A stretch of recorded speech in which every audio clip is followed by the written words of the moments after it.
24واں ایمان کا شعبہ ہے اعتکاف کرنا۔ اعتکاف کرنا یہ بھی بڑی فضیلت والا عمل ہے۔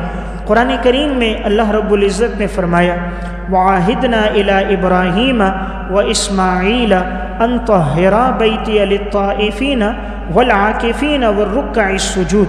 ہم نے حضرت ابراہیم اور حضرت اسماعیل کو حکم دیا کہ تم دونوں ہمارے گھر کو صاف کرو، طواف کرنے والوں کے لیے، اعتکاف کرنے والوں کے لیے، رکوع اور سجدہ کرنے والوں کے لیے۔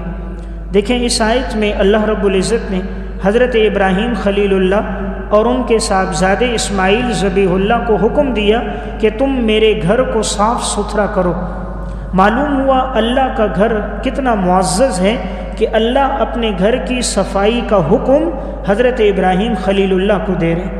اس لیے اللہ کے گھر کی صفائی کی کسی کو توفیق مل جائے یہ اللہ کی طرف سے بہت بڑے انعام کی بات ہے۔ انسان لوگوں کے گھر صاف کر رہا ہوتا ہے، فیکٹریاں صاف کر رہا ہوتا ہے، کسی بنگلے میں جھاڑو دے رہا ہوتا ہے، کوئی سڑکوں کو صاف کر رہا ہے، اس آدمی کے لیے کتنی فضیلت جو اللہ کے گھر میں جھاڑو دے، اللہ کے گھر کی صفائی کرے۔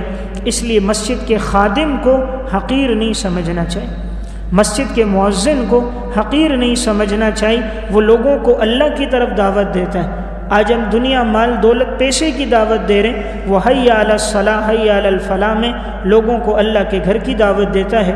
جتنے لوگ اس کی پکار پہ مسجد آتے ہیں سب کی نماز کا اجر و ثواب اس مؤذن کو پہنچ رہا ہوتا ہے۔ تو مسجد کی صفائی بڑے اہتمام والا عمل ہے، اس کو حقیر نہیں سمجھنا چاہیے۔ اللہ حضرت ابراہیم علیہ السلام کو حکم دے رہے، ہمارا مقام حضرت ابراہیم علیہ السلام سے بلند نہیں، ہم تو ان کے پاؤں کے خاک کے برابر بھی نہیں ہیں۔ تو اللہ کی گھر کی صفائی بڑے اہتمام والا کام ہے۔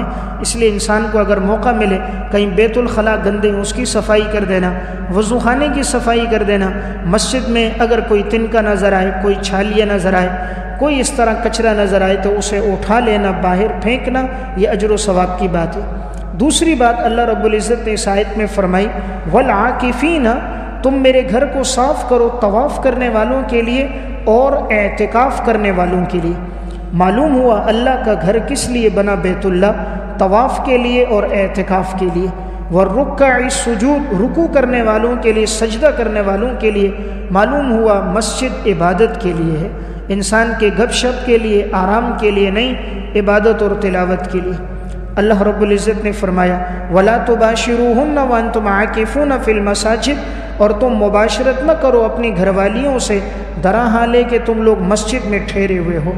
اس آیت سے پتہ چلا مسجد میں ٹھہرنا اعتکاف کے لیے ضروری ہے۔ اس لیے اگر انسان مسنون اعتکاف کرے گا تو مسجد کے اندر 10 دن وہ ٹھہرے گا۔ اعتکاف کی 3 قسمیں ہیں۔ اعتکاف کی پہلی قسم ہے مسنون اعتکاف جو رمضان المبارک کے آخری عشرے میں ہوتا ہے۔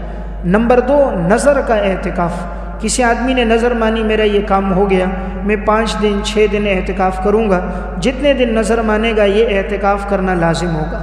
نمبر 3 نفلی اعتکاف، مستحب اعتکاف، انسان جب بھی مسجد میں آئے نیت کر لے اعتکاف کی، جتنی دیر وہ مسجد میں بیٹھا رہے گا عبادت کرے گا اسے اعتکاف کا ثواب ملے گا۔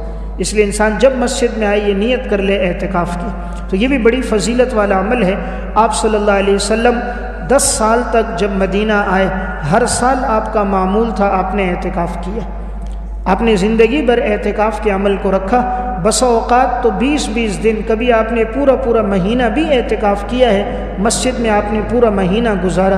اس لیے انسان زندگی میں کم از کم 1 مرتبہ تو اس سنت کو بھی ادا کر دیں کہ زندگی میں 1 دفعہ اعتکاف بھی کر دیں۔ جب مسجد میں ہوتا ہے تو بہت سی عبادت کا موقع مل جاتا ہے، تلاوت کا، نوافل کا۔ اس لیے یہ بھی ایک نیت کر کے اٹھیں کہ یہ جو ایک ایمان کا اہم شعبہ ہے اس شعبے کی بھی ادائیگی ہونی چاہیے۔ میں 2 واقعات سنا کے بات ختم کرتا ہوں۔ ایک واقعہ امام بیہقی رحمۃ اللہ علیہ نے یہاں حضرت عبداللہ ابن عباس رضی اللہ تعالیٰ عنہ کا ذکر کیا۔ حضرت عبداللہ بن عباس نے مسجد نبوی میں اعتکاف کی نیت سے ٹھہرے ہوئے تھے۔ ایک شخص ان کے پاس آیا، وہ بڑا ہی غمگین، بڑا ہی پریشان تھا۔ عبداللہ بن عباس نے اس کو دیکھا، فرمایا میں تمہیں بڑا پریشان اور غمگین دیکھ رہا ہوں، کیا وجہ؟ انہوں نے آگے سے کہا نعم یا ابن عم رسول اللہ صلی اللہ علیہ وسلم، اے حضور کے چچا زاد، میں واقعی بڑا پریشان ہوں، لفلان علی حق، فلاں آدمی کا میرے اوپر حق ہے، لا وحرمت صاحب هذا القبر ما اقدر علی، اس قبر والے کے حرمت اور اعزاز کی قسم میں اس کے قرضے کی ادائیگی پر قادر نہیں ہوں۔ آپ صلی اللہ علیہ وسلم کی قبر کی طرف اشارہ کر کے کہا کہ حضور کی قبر کی قسم میرے پاس اتنی رقم نہیں کہ میں وہ قرضہ ادا کر سکوں، اس لیے میں بڑا پریشان ہوں۔ حضرت عبداللہ ابن عباس نے فرمایا اگر تم چاہو تو میں اس آدمی سے بات کر دوں جس کا تمہارے اوپر قرضہ ہے، یعنی کچھ وہ تخفیف کر دے گا، کچھ نہ کچھ میں تمہارے ساتھ تعاون کر دوں گا تاکہ یہ جو قرضے کا بوجھ ہے یہ تم سے اتر جائے۔ تو وہ شخص بڑا خوش ہو گیا۔ حضرت عبداللہ بن عباس اس کے ساتھ مسجد سے نکل گئے تو فوراً کسی نے کہا حضرت آپ تو اعتکاف میں تھے اور آپ تو مسجد سے نکل گئے۔ تو عبداللہ بن عباس نے حدیث سنائی، فرمایا میں نے نبی اکرم صلی اللہ علیہ وسلم سے سنا، حضور کی قبر کی طرف اشارہ کیا، فرمایا سمعت صاحب هذا القبر صلی اللہ علیہ وسلم، اس قبر والے پیغمبر صلی اللہ علیہ وسلم سے میں نے سنا، والعہد به قریب، زیادہ زمانہ نہیں گزرا، حضور تو ابھی ہم سے جدا ہوئے ہیں۔ فدمعت عیناہ، عبداللہ بن عباس کی آنکھوں سے آنسو بہنے لگ گئے، وہو یقول، فرمانے لگے، من مشا فی حاجت اخیہ، کہ آپ نے فرمایا جو اپنے بھائی کی ضرورت کو پورا کرنے کے لیے اس کے ساتھ چلتا ہے، وبلغ فیہا، اور اس کی ضرورت کو پورا کرتا ہے، کان خیرا من اعتکاف 10 سنین، یہ 10 سال کے اعتکاف سے بہتر ہے۔ اپنے مسلمان بھائی کی ضرورت کو پورا کرنے کے لیے کوئی جاتا ہے، فرمایا یہ 10 سال کے اعتکاف سے بہتر ہے۔ اور فرمایا حضور نے فرمایا وَمَنِ اعْتَكَفَ يَوْمًا ابْتِغَاءَ وَجْهِ اللَّهِ تعالی، جو اللہ کی رضا کے لیے ایک دن اعتکاف کرے گا، جَعَلَهُ اللَّهُ بَيْنَهُ وَبَيْنَ النَّارِ 3 خنادق، اللہ اس کے اور جہنم کے درمیان میں 3 خندقوں کو کھود لے گا، أَبْعَتَ مَا بَيْنَ الْخَافِقَيْنِ، اور ہر 2 خندقوں میں اتنی مسافت ہوگی جتنی مشرق اور مغرب میں مسافت ہے۔ یعنی ایک دن اعتکاف کا ثواب اتنا ہے کہ اللہ اس کے اور جہنم کے درمیان میں اتنی دوری لے آتا ہے کہ جتنی مشرق اور مغرب میں دوری ہے۔ اور اس روایت سے ایک اور بات معلوم ہوئی کہ دیکھیں صحابی رسول نے اپنے اعتکاف کو چھوڑ دیا ایک مسلمان کی ضرورت کو پورا کرنے کے لیے۔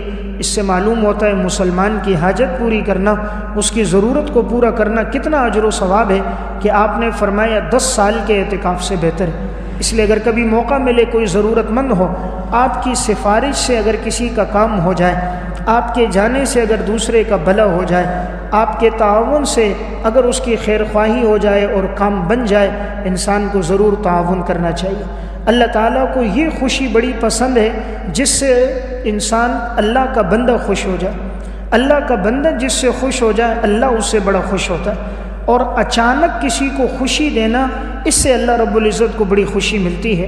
حضرت عبداللہ بن مبارک رحمۃ اللہ علیہ کا واقعہ علامہ ابن جوزی رحمۃ اللہ علیہ نے صفت الصفوہ میں ذکر کیا۔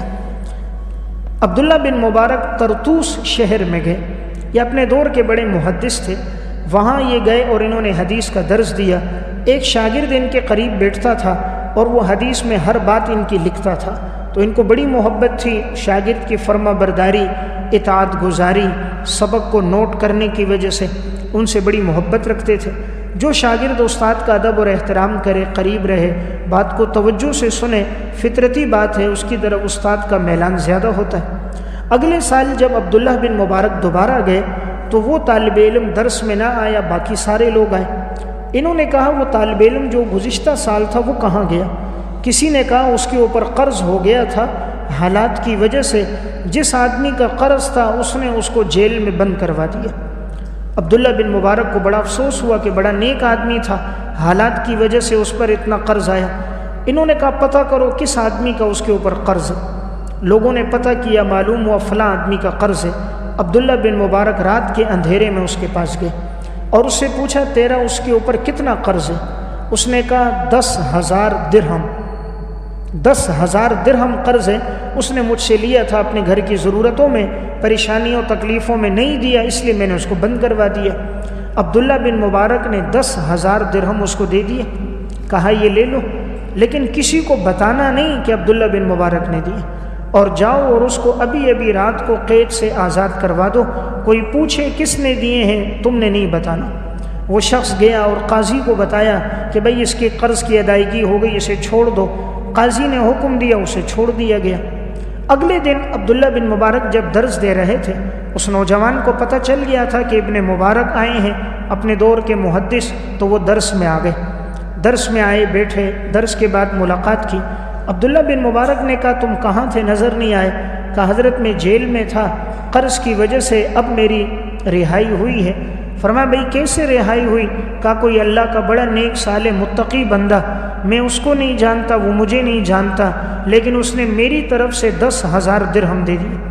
عبداللہ بن مبارک نے کہا پھر تو اس کو اپنی دعاؤں میں یاد رکھو۔ کہا بالکل ضرور دعائیں کرتا ہوں، اللہ انہیں اتنا دے اتنا دے، ان کی نسلوں کو اللہ نواز دے۔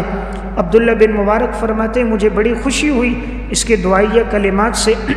اب انہوں نے نہیں کہا کہ میں نے دیے ہیں، میرے اور آپ کی طرح کوئی ہوتا کہتا میں نے تیری طرف سے یہ سارے پیسے ادا کیے ہیں، 20 آدمیوں کو بتا دیتے، ان کے گھر میں اطلاع دے دیتے، آج کے دور میں فیس بک اور واٹس ایپ پہ شیئر کر دیتے ہم نے فلاں کے ساتھ اتنا تعاون کیا ہے۔